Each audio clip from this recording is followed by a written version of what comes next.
Good morning दोस्तों, कैसे हैं आप लोग। बहुत दिनों के बाद चैनल पर देखने को मिले होंगे। अभी क्लास मेरा ऑफलाइन नवादा में चल रहा है, इसलिए टाइम नहीं मिल पाता है कि वीडियो डाल पाएँ। क्लास का वीडियो डालने का प्रयास कर रहे हैं, डालेंगे वीडियो, लेकिन उम्मीद करते हैं कि आप लोग जहाँ भी होंगे अच्छे से पढ़ाई कर रहे होंगे। वही जस्ट पटना में है तो सोचे कुछ आज वीडियो डाल दिया जाए, बना लिया जाए आप लोगों के लिए।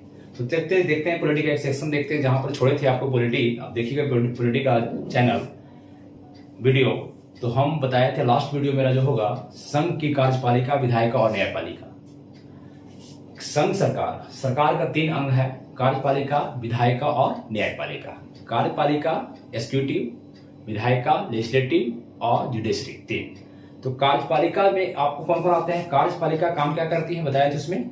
कार्यपालिका जो काम करती है वो कानून जो बनता है उसको लागू करवाने का काम करती है। विधायिका कानून को बनाती है और न्यायपालिका उसको देखती है। तो कार्यपालिका में कौन कौन आते हैं। कार्यपालिका में आते हैं राष्ट्रपति, उपराष्ट्रपति, है ना, प्रधानमंत्री एवं उनके मंत्रिपरिषद, फिर महान्यायवादी। तो हम लोग राष्ट्रपति को देखते हैं। आज क्या देखते हैं, राष्ट्रपति। कार्यपालिका का सबसे पहले आपका संघ जो है हम बताया, ध्यान दीजिएगा कि संघ भाग 1, 2, 3, 4। एक में आर्टिकल 1 से 4 जिसमें संघ, इसमें राज्यों का संघ बताया गया। भारत क्या है, राज्यों का संघ है। दूसरा भाग में क्या, नागरिकता। तीसरा में क्या बताए थे, मौलिक अधिकार। चौथा में डीपीएसपी और 51 का में मौलिक कर्तव्य। यहाँ तक पढ़ा चुके वीडियो। फिर लास्ट वीडियो आपको बताए थे कार्यपालिका, विधायिका, न्यायपालिका। तो संघ जो है आपका भाग 5 में आता है संघ, यूनियन। भाग 6 में आता है, 6 में राज्य। 7 को हटा दिया गया, 8 में आता है ईटी। तो हम लोग भाग 6 को देखेंगे। किसको देखेंगे, भाग 6 को देखेंगे, सॉरी भाग 5 को। भाग 5 में आपका संघ सरकार आता है। संघ आर्टिकल 51 तक पढ़ा है, 52 से लेकर के आर्टिकल 52 से लेकर 151 तक, है ना। इसमें आपका संघ में जो है कार्यपालिका भी है, कार्यपालिका, विधायिका और न्यायपालिका, ठीक है। तो कार्यपालिका आर्टिकल जो आपका 52 से लेता है, 52 से 78 तक। कार्यपालिका अनुच्छेद 52 से 78 तक। विधायिका 79 से 122-23 तक, ठीक है। और ये आपका न्यायपालिका 124 अनुच्छेद से लेकर के 147 तक। उसके बाद आपका कैग है, इधर आपका क्या है, कैग है। कैग 148 से, है ना, CAG computer and auditor general. तो इसको भी देख रहे हैं हम लोग। हम देख रहे हैं किसको, कार्यपालिका। तो कार्यपालिका 52 से 78 तक है। इसमें आपका आते हैं राष्ट्रपति। कार्यपालिका में कौन आते हैं, राष्ट्रपति, उपराष्ट्रपति, है ना, उपराष्ट्रपति, पीएम एंड मंत्रिपरिषद, उनके मंत्रिमंडल, ठीक है। और फिर क्या आते हैं, महान्यायवादी, अटॉर्नी जनरल। ये आपका कार्यपालिका का प्रधान होते हैं। इसको जब कार्यपालिका पढ़ेंगे तो ये पूरा पढ़ेंगे। क्या पढ़ेंगे, ये पढ़ेंगे, ठीक है। तो हम लोग देख रहे हैं अभी राष्ट्रपति आर्टिकल यहाँ 52 तक, बीच में 52 से लेकर के 62, अनुच्छेद 52 से 62 तक चर्चा है राष्ट्रपति का, जो हम लोग पढ़ेंगे जस्ट राष्ट्रपति को। उपराष्ट्रपति 63 से, कहां से, 63 से लेकर के आपको 73 तक। याद क्या करना है, देखिए 10 है, 11, 62, 10, 62, 63 से 10, 73। यहां बोला जाना है कहां तक, 78 तक जाना है। समझ लो बात को। तो 73, अब क्या हो गया, 74, 75 पीएम और उनके मंत्रिपरिषद होते हैं। 75, 76 आर्टिकल होता है महान्यायवादी का, ठीक है। तो इस तरह से हम लोग कार्यपालिका को देखेंगे। क्या देखेंगे, पहले कार्यपालिका को, फिर देखेंगे विधायिका को, यहाँ विधायिका। फिर इसी तरह से कार्यपालिका में राज्य की कार्यपालिका को देख लेंगे, जो कि राज्य जो आता है आपको 152 से लेकर के 237 तक, ये राज्य की कार्यपालिका देखेंगे। फिर आपको राज्य की विधायिका देखेंगे, फिर राज्य की न्यायपालिका देखेंगे। तो वहां देखेंगे। अभी हम लोग पढ़ना क्या है, कार्यपालिका। कार्यपालिका में कौन, राष्ट्रपति, उपराष्ट्रपति, पीएम, महान्यायवादी। राष्ट्रपति, उपराष्ट्रपति, पीएम और महान्यायवादी। राष्ट्रपति आर्टिकल 52 से 62, उपराष्ट्रपति 63 से 73, पीएम 74 से 75, ठीक है, 76। इस बात समझ आ रहा है। तो तो हम लोग अभी क्या पढ़ेंगे, राष्ट्रपति को। क्या पढ़ेंगे, राष्ट्रपति को। ठीक है, मिटाएं इसको आप देखते चलिए वीडियो को। ठीक है, ध्यान से देखें। राष्ट्रपति क्या पढ़ेंगे, 52 से 51 तक पढ़ा चुके हैं, 51 तक पढ़ा चुके हैं, मौलिक कर्तव्य 51 का तक पढ़ा चुके हैं वीडियो। ठीक है, और कार्यपालिका, विधायिका, न्यायपालिका पूरी अच्छी तरह से वीडियो को समझा दिए हैं। पिछला वीडियो जाकर आप जरूर देखें, तब ये ज्यादा समझ में आएगा आपको। ठीक है, तो हम लोग आज पढ़ेंगे राष्ट्रपति को। मिटाते हैं, देखिए अब आइए हम लोग राष्ट्रपति देखते हैं। बहुत इजी है, कोई भी इतना इजी हो जाता है कि जब हम ऑफलाइन नवादा पढ़ाते हैं तो वहां पर आप देखिए फ्लो, ये बंद कमरे में पढ़ाने में उतना मजा नहीं आता है, एक कमरे में बैठ करके पढ़ाने में उतना अच्छा से आपने समझ पाते हैं। आप मेरा चैनल नवादा, ये आकाश बैंकिंग, कहाँ पढ़ा रहे हैं अभी हम, आकाश बैंकिंग पढ़ा रहे हैं। आकाश बैंकिंग नवादा में पढ़ता है। कहाँ पढ़ता है, नवादा। जो भी स्टूडेंट हो इस एरिया में जरूर आए, मेरे पास संपर्क करें। नवादा में आपको फुल्ली गारंटी करते हैं कि बीपीएससी लेवल तक कहीं भी कोई दिक्कत आपको नहीं होगा। कोई भी एग्जाम हो, एसएससी हो, रेलवे हो, है ना, रेलवे हो, बिहार एसआई हो, बिहार पुलिस हो, यूपी का हो, झारखंड का, स्टेट लेवल का कोई भी एग्जाम होगा, आपको क्वेश्चन 90% छूटेगा नहीं, 90% आपको बनने का चांस है कि बन जाएगा क्वेश्चन। सिलेक्शन मैक्सिमम सिलेक्शन के लिए आपको कितना चाहिए, 80% मैक्सिमम। कोई भी एग्जाम निकाले तो 80% वहां तक बनना चाहिए हम लोग को। तो आप आइए, ये सब सारा कुछ कवर वहां पर आपका हो जाएगा ऑफलाइन में। ठीक है, आकाश बैंकिंग नवादा। मेरा नाम हुआ कि जानते हैं नाम, चैनल का नाम जान रहे हैं तो कंचन सर, कंचन कुमार। वहां पर आप हम लोग 3 टीचर हैं, मेरा नाम एक जीके जी पढ़ाते हैं कंचन सर, तो आप कंचन सर का चैनल देख सकते हैं। मेरा चैनल का नाम जानते हैं, कौन चैनल नाम है, ईडू 10 क्लासेज। आपको ऑनलाइन वीडियो जो है इस पर मिलेगा भी, और आकाश बैंकिंग का अपना एक चैनल है उस पर मिलेगा भी, उस पर डालेंगे भी, इस पर दोनों पर डालेंगे हम। ठीक है, तो आप 10 क्लासेज को सब्सक्राइब करें, लाइक करें दोस्तों, चैनल को आपको शेयर करें, ताकि नवादा के एरिया में जितने बच्चे हैं इसका पूरे से पूरे फायदा ले सकें। ठीक है, तो आइए फिर से हम लोग देखें राष्ट्रपति को। क्या चीज देखें, राष्ट्रपति को।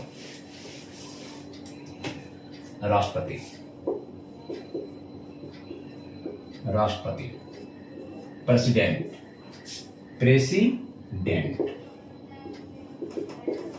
आप जानते हैं कि राष्ट्रपति किसके पति हैं, पूरे देश का। राष्ट्र मतलब नेशन का पति है। एक होता है हस्बैंड, पति, घर का पति, हम लोग क्या है, घर का पति। लेकिन ये क्या है, राष्ट्रपति। ये भारत का प्रथम नागरिक है। पहली बात है कि भारत का ये प्रथम नागरिक है। अगर पूछा जाए कौन सा भारत का प्रथम नागरिक होता है तो राष्ट्रपति होता है। सर्वोच्च सेनापति होते हैं। क्या होते हैं, सर्वोच्च सेनापति होते हैं। सेनाओं जो है 3, थल सेना, जल सेना, वायु सेना, उसमें सर्वोच्च कौन है, राष्ट्रपति। सेनापति कौन है, राष्ट्रपति, प्रथम नागरिक है। इनकी बात, पहली बात आपको अनुच्छेद जो संविधान दिया है, इनका जगह दिया है 52 में। पूछेगा अनुच्छेद 52, अनुच्छेद मतलब आर्टिकल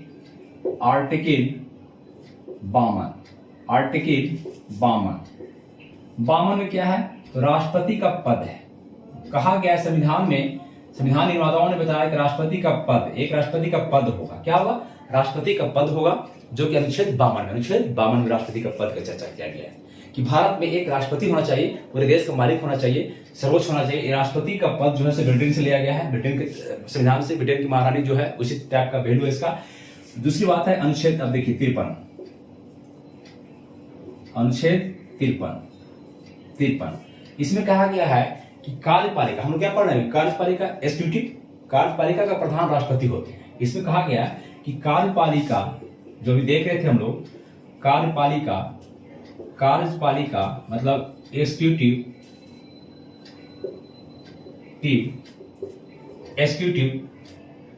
कार्यपालिका का प्रधान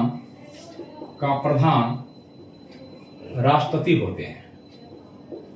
मतलब कार्यपालिका में राष्ट्रपति भी आते हैं, उपराष्ट्रपति भी आते हैं, प्रधानमंत्री एवं मंत्रिपरिषद भी आते हैं, और महान्यायाधीश भी आते हैं। उससे सबसे ऊपर कौन है, प्रधान कौन है, तो राष्ट्रपति हैं। और कहा गया कार्यपालिका का प्रधान राष्ट्रपति होते हैं, लेकिन वास्तविक, रियल में प्रधान, वास्तविक प्रधान पीएम होते हैं। वास्तविक प्रधान कौन होता है, पीएम होता है। प्रधानमंत्री कौन होते हैं? पीएम होते हैं। क्योंकि राष्ट्रपति अपने काम न करके, राष्ट्रपति अपने काम नहीं करते हैं, सिर्फ साइन करते हैं। क्या राष्ट्रपति क्या है? मुखौटा हटा क्या है? वास्तविक प्रधान पीएम है, क्योंकि पीएम राष्ट्रपति जो है, कहा गया है, इसमें लिखा गया है आर्टिकल 53 में, राष्ट्रपति स्वयं या अपने अधीनस्थ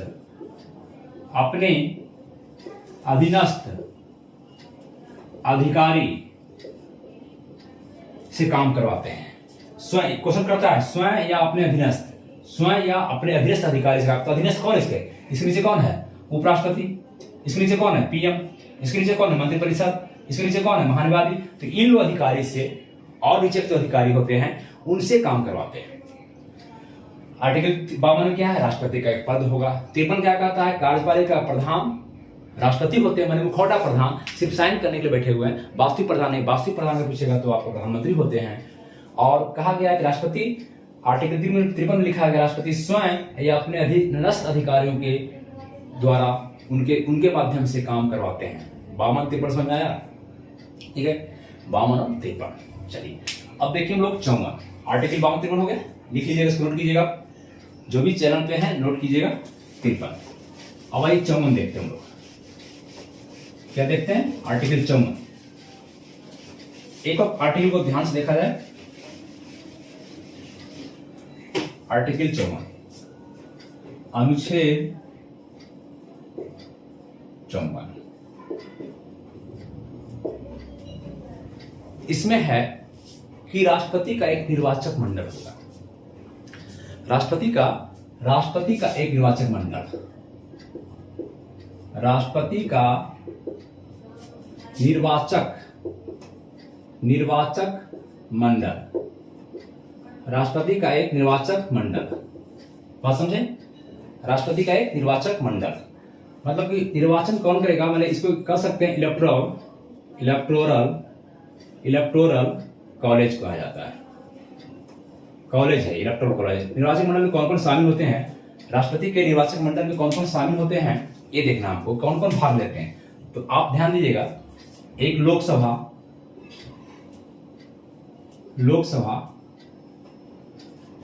जो दिल्ली में है, लोकसभा, राज्यसभा, सभी राज्यों के विधानसभा,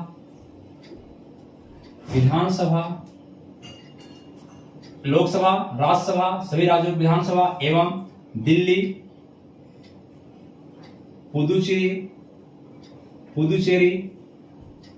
पुदुचेरी तथा जम्मू एंड कश्मीर के विधानसभा के निर्वाचित सदस्य कौन कौन भाग होते हैं? लोकसभा के सारे, ये जितने भी है विधानसभा के सदस्य, सारे का निर्वाचित, मनोनीत नहीं, निर्वाचित सदस्य भाग लेते हैं। कहने का मतलब है कि इस कॉलेज में निर्वाचक मंडल में कौन कौन शामिल होता है?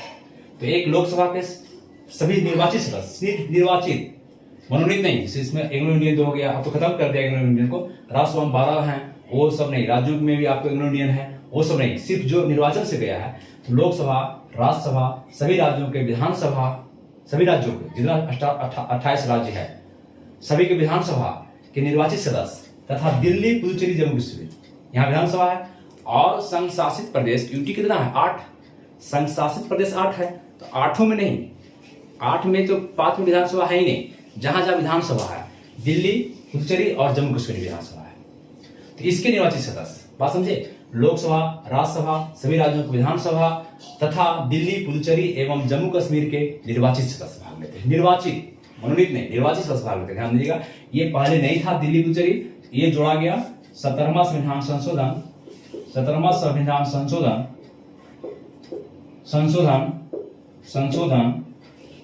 1992 में जोड़ा गया। पूछेगा दिल्ली, पुदुचेरी और जम्मू कश्मीर जो आपको जुड़ा है, दिल्ली पुदुचेरी का संविधान सभा जो निर्वाचित सदस्य भाग लेते हैं, ये कब जोड़ा गया? तो 92 में जोड़ा गया। कैवा संविधान संशोधन? तो 17वां में जोड़ा गया। तो आपका अनुच्छेद 54 क्या कहता है? निर्वाचक मंडल। समझ में आया? ठीक है, उम्मीद करते हैं समझ में आ रहा होगा। इसको मिटाइए, लिखिए इसको, स्क्रीनशॉट लीजिए आप 54 को। ठीक, चलिए आइए।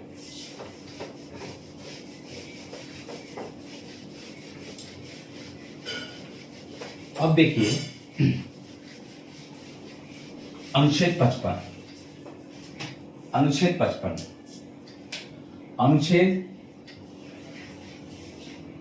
55 ये क्या कहता है?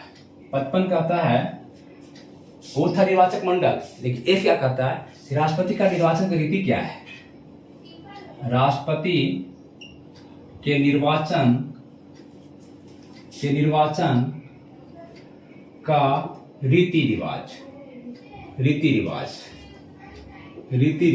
मतलब कैसे चुनाव होता है, वहां कौन कौन शामिल था वो अनुच्छेद 54 कहता है। उनके निर्वाचक मंडल में कौन कौन शामिल है ये कहता है। लेकिन यहाँ कहता है कि निर्वाचन होता कैसे है, निर्वाचन कैसे होता है ना। तो इसमें कहा गया है कि राष्ट्रपति का चुनाव जो होता है, निर्वाचन होता है एकल संक्रमणीय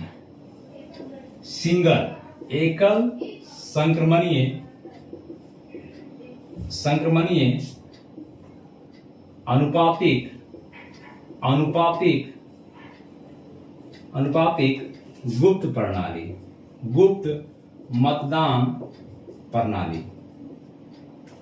मतदान प्रणाली। इसको बात समझिए, राष्ट्रपति का निर्वाचन कैसे होता है? एकल संक्रमणीय अनुपातिक गुप्त मतदान प्रणाली के। तीन बातें यहाँ पे पूछता, कहीं ने एक यूपीएससी में पूछता है, इसको ऐसे रट लीजिएगा, एकल सिंगल ट्रांसफरेबल रेशियो और आपको सेक्रेट मतदान होता है। तीन बातें यहाँ पर है। क्या बात है? तीन बात, ध्यान दीजिएगा इस पे। एक है एकल संक्रमणीय, फिर एक अनुपातिक, फिर एक है गुप्त मतदान।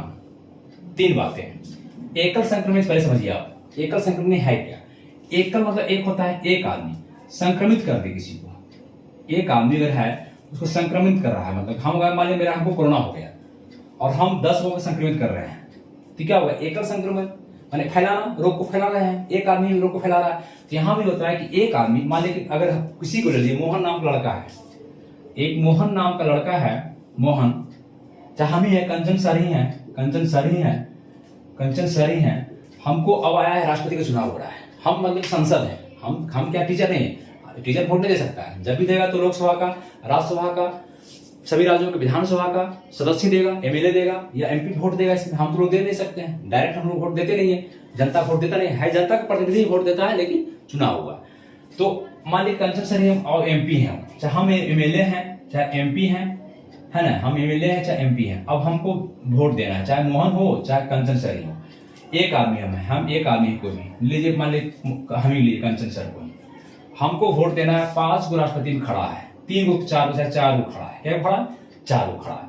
तो हम क्या करेंगे? एकल संक्रमणीय, हम सबको संक्रमित करेंगे। अब कहने का मतलब है कि यहाँ पर क्या हुआ कि 1 2 3 4 आदमी खड़ा है, अब हमको ऑप्शन मिल गया कि भैया आपको सबको देना है वोट। ऐसे क्या होता है, जनरली क्या होता है कि मान लीजिए यहाँ पर देखिएगा आप कि बीजेपी खड़ा है, कांग्रेस है, लोजपा है, चाहे राजद है, खड़ा है, वोट देने गए, हम कंचन सर ही गए वोट देने, तो सीधे एक वोट ठोकते हैं, एक वोट मारना है, इसको मार दिया चाहे इसको मार, जिसको मार देना है, जिसको मारेंगे सब जनता ज्यादा, इसको मार दिया। अगर मान लीजिए 100 वोट पड़ा, अगर इसको 30 वोट भी आ गया, इसको चाहे 40 वोट आ गया, इसको 20 को आया, इसको 30 को आया, है ना, 40 70, इसको 10 वोट आया, कौन जीतेगा? ये जीत गया 40 वाला, जो जिसको ज्यादा आया जीत गया। 100 वोट जिसको ज्यादा आया वो जीत गया। ये जनरल वोट में होता है, एमपी एमएलए। लेकिन यहाँ क्या होता है कि कंचन सर जो वोट दे रहे हैं सबको देना है। क्या करना है? सबको वोट देना है, आपको एक को नहीं देना, सबको देना। पहला यहाँ रहेगा option 1, choice number 1, choice number 2, जय आदमी 3, 4 को खड़ा थे 4 चॉइस, 5 रहेगा तो 5 चॉइस ऑप्शन रहेगा आपके पास कि पहला नंबर किसको रखते हैं आप। तो मैंने पहला नंबर हम बी को दिया था, ठीक है, ये एबीसीडी खड़ा है। दूसरा ऑप्शन क्या आपने दिया है कि डी को दिया, किसको दिया? डी को दिया, किसको दिया? डी को दिया।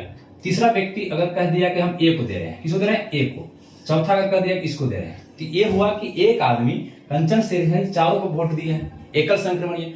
अब ऑप्शन इस तरह से अगर मान ले कि इसको ज्यादा वोट मिल गया, यहाँ पर क्या होगा 50%, 50% से अगर एक अधिक मिल गया तो वो आदमी जीत जाएगा, है ना। इसमें क्या होता है कि मान ले एक बार जो ग्राउंड काउंट हुआ तो एक बार नहीं मिल पाया तो एक दूसरा काउंटिंग होगा, दूसरे दौर का मतदान होगा। जो कि बीबी गिरी में हुआ था, जो सिर्फ अभी तक बीबी गिरी राष्ट्रपति चुने गए थे, तो दूसरे दौर का मतदान हुआ था, मतगणना हुआ था। पहला दौर में नहीं जीत पाया था, कोई 50% नहीं ले पाया था, तो फिर आपको दूसरा दौर का मतदान शुरू हुआ, मतदान नहीं मतगणना शुरू हुआ, तो ये बीबी गिरी। एक निर्विरोध जीते गए थे मात्र अभी, एक आपको नीलम संजीव रेड्डी। दो याद रखना, बीबी गिरी दूसरे दौर के मतगणना में जीते गए थे, और आपको नीलम संजीव रेड्डी, है ना।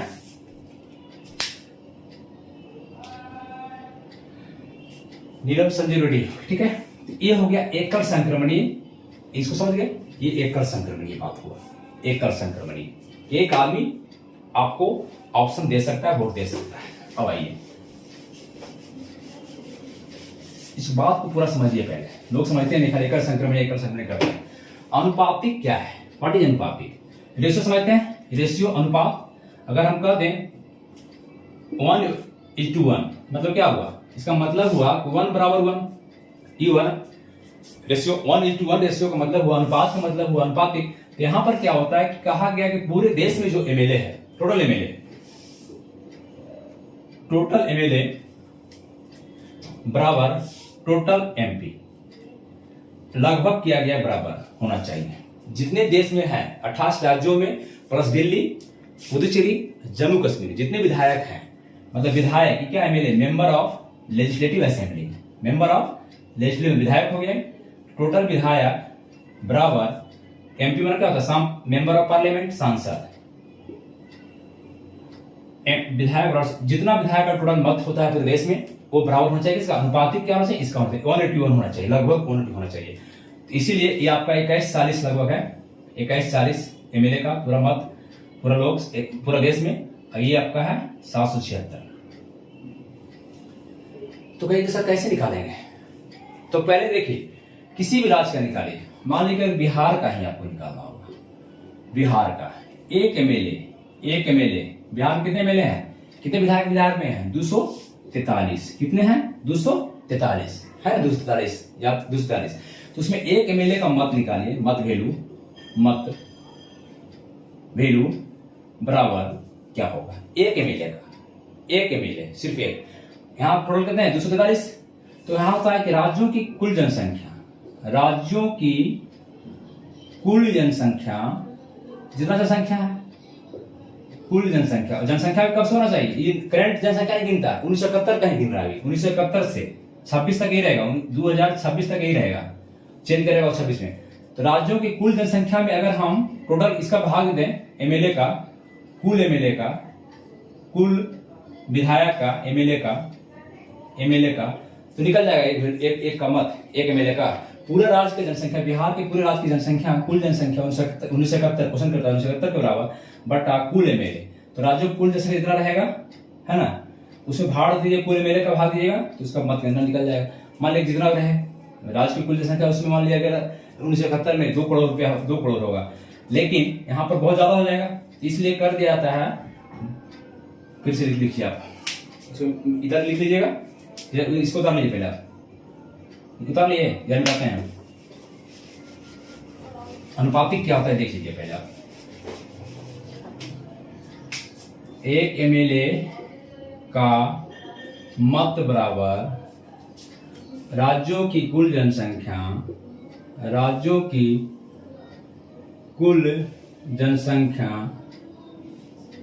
बटा कुल एमएलए गुने बहुत ज्यादा हो जाएगा जनसंख्या, इसलिए इसको खाली नाम मात्र भाग देते हैं 1000। सब में भाग पड़ेगा, कोई फर्क पड़ेगा नहीं। ये आपका हो गया, ये याद रखिएगा, ए, ठीक है। तो आपका हर राज्य का निकालिएगा, टोटल राज्य का निकालिएगा वैल्यू, टोटल राज्य का, तो आपको निकल जाएगा पूरे एमएलए का मत निकल जाएगा, पूरे देश का एमएलए मान विधायक का मत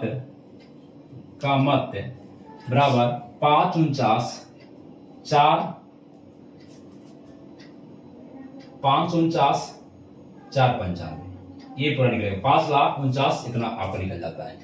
पूरे देश का एमएलए का मत निकल गया। अब हम क्या बोले कि पूरे एमएलए, टोटल एमएलए पूरे देश का एमएलए बराबर टोटल एमपी बराबर होना चाहिए। तो आप बताइए कि आपका अगर पूछे एक एमपी का मत बराबर एक एमपी, अब एमपी पर आ गए हम, एक एमपी का मत बराबर क्या होगा? एक एमपी का मत बराबर क्या होगा? एक एमपी का मत टोटल विधायक का मत, पूरे देश का जो मत है बराबर दोनों करना है। तो एक एमपी, यहाँ देखिए अगर एक एमपी का मत निकालेंगे तो क्या करेंगे? टोटल एमएलए, यहाँ अगर इसको भागा में जाएंगे, एमपी बराबर कर दें एक एमपी बराबर, तो क्या हो जाएगा? भागा में जाएगा। तो एमएलए एक एमपी का मत बराबर कुल एमएलए का मत, कुल एमएलए विधायक का मत जो अभी निकालती वाला जो है का मत, पूरा देश का एमएलए का मत इतना है, निकाला हुआ है, निकाल लीजिएगा, इसमें दीजिएगा, पूरा निकाल के हर राज्य का निकालिएगा, जोड़ दीजिएगा, उतना संभव करना है नहीं। बिहार का निकालेंगे, यूपी का निकालेंगे, इस तरह से सब राज्य का जोड़ेंगे तो इतना आ जाएगा। तो जट लिख दिए हम आपको। तो इतना मत जो हुआ, पूरा विधायक का मत जो हुआ, तो अब एक एमपी निकालना है तो बराबर होता है, तो पूरे देश का एमएलए का मत कितना है? इतना बराबर। तो एक एमपी का मत बराबर कुल एमएलए का मत बटा कुल सांसद, कुल एमपी, निकल जाएगा ना। ये आप याद रखिएगा, ये पूछता है, ये दोनों याद रखिएगा, एक ये इसको याद रखना है, एक इसको याद रखना है। अब देखिएगा एक एमपी का मत बराबर कुल एमएलए का मत। अब कुल एमएलए का मत आप जानते हैं कितना है? यहाँ पर देखिए 549 495। कुल सांसद कितना होता है? देखिए लोकसभा में कितने सांसद होते हैं? देखिए ध्यान दीजिए, ऊपर लिख रहे हैं, लोकसभा में कितने सांसद होते हैं बताइए? लोकसभा में होता है अभी वर्तमान में 552 है, 550 हो गया, लेकिन 545 होता है। 545 में 543 और राज्यसभा में टोटल 250 था, 12 आप गणमान हो गया, निर्वाचित में भाग लेगा नहीं, तो बटा 238, 245 पर होता है तो 233, 245 पर अभी हो रहा है, 45 में 12 घटा दीजिए, जो कि आपको मनोनीत होते हैं, गणमान लोग होते हैं, तो 233 हो गया। राज्यसभा में 233 जोड़ेंगे, टोटल सांसद 4 3 7 5 2 7 776 आया। तो कुल सांसद एक एमपी का मत निकालना है, एक एमपी का एमपी है टोटल, एक एमपी का मत निकालना है, एक एमपी का, तो 776 भागा पड़ जाएगा। टोटल विधायक के मत में 776 भागा पड़ जाएगा। आप दीजिएगा, भागा देगा तो 708 आएगा। कितना आएगा? 708 है। कितना आएगा? 708 मत आ गया। एक एमपी का मत बराबर, अब देखिए एक एमपी का मत कितना आया?